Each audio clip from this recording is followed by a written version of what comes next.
Lesson 18, competition policy. Fundamentally, the whole idea of competition policy is to work so that the consumer benefits from dynamic efficiency, productive efficiency and allocative efficiency. And if firms do that, then your competition policy is doing its job. Now, within the UK, we've had the 1998 Competition Act and the Enterprise Act in 2002. Now, both of those acts tend to look at the consequences of firms' actions, and if the consequences are that they are uncompetitive, then they will probably look at those particular firms in question. More recently, though, we've had the European Unions come in, and UK firms have to answer to the European Commission as well. Now, the European Commission is quite tough because it can fine a company 10% of its turnover if it doesn't comply with the regulations that are out there.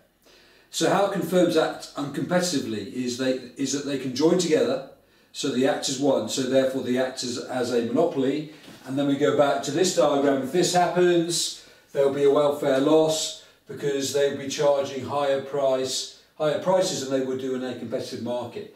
So once again, you can use this diagram to show a welfare loss.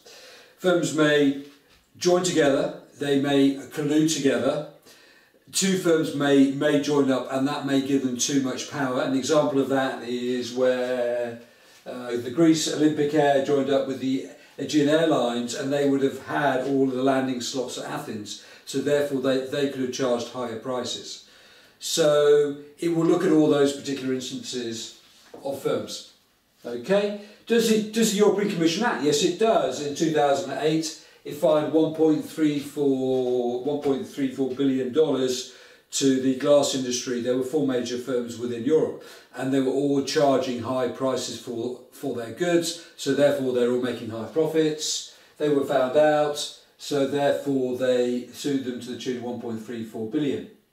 There was also a case in 2011 of cargo transport where all the airlines, they all charged high prices. They all charged high prices, they're going to make more money, and eventually all of this was found out by the Competition Commission, so therefore they were fined $1 billion again, almost $1 billion, I think it was $800 million.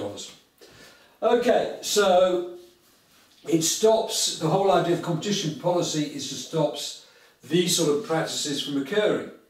On top of that, within the UK, we have UK regulators, and this is for Ofwat, which is water, Ofgem, which is gas and electricity, and Ofcom, telephone and broadband. And they will individually look at those markets because they're huge markets, and basically they will follow this policy whereby they set them the retail price index, whatever the rate of inflation is, minus X. Now then the firms have to keep their prices below that. And if firms are really efficient, therefore they're going to increase their profits. That is not a problem as long as they keep to this formula.